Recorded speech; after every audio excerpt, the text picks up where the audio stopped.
Punchline.live here with Juan Ghostwarrior Torres. JJ back 2012, he joined you in Vegas, and did you know that this journey was going to lead to this day?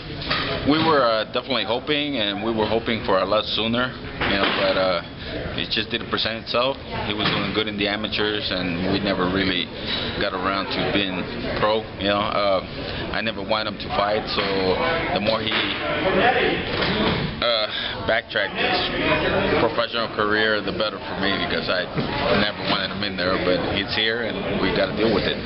Although looking back, I mean, remember when you had your karate classes, he was a 5-year-old that just jumped in the middle of class. You always talked about how you heard an extra voice in the back the day that he joined the martial arts. He's always been a character, his own character and his own person. How has that helped him reach this level? He was 3 years old when he joined the karate class all by himself. I never pushed him to do it. He just wanted to do it. It's been a long time.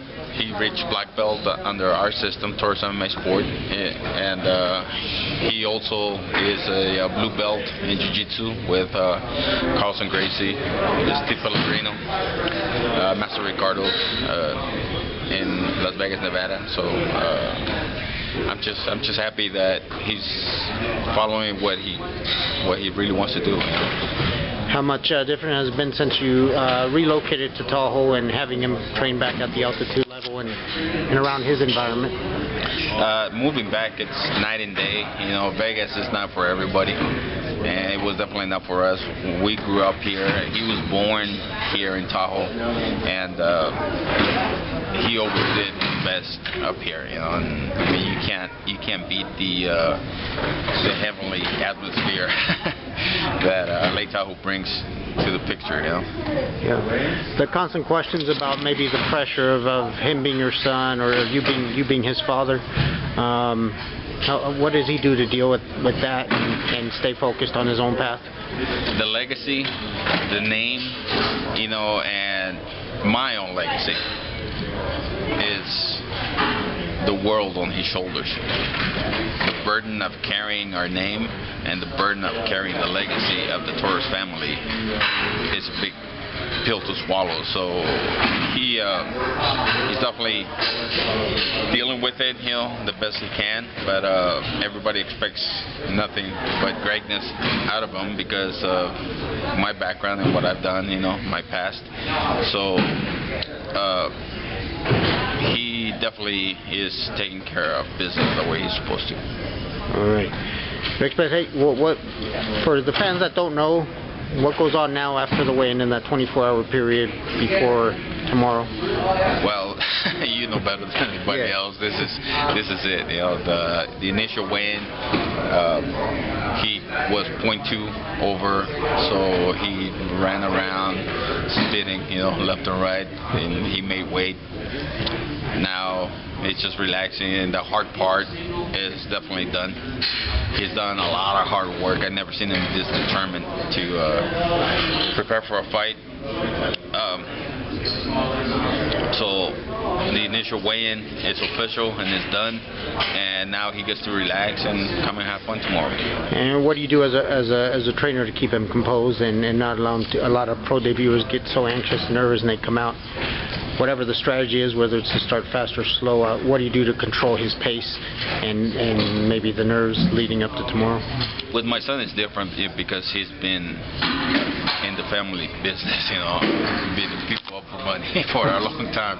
So it's very easy to deal with this anxiety and everything, the jitters, the butterflies before a fight, because he definitely doesn't have any of that.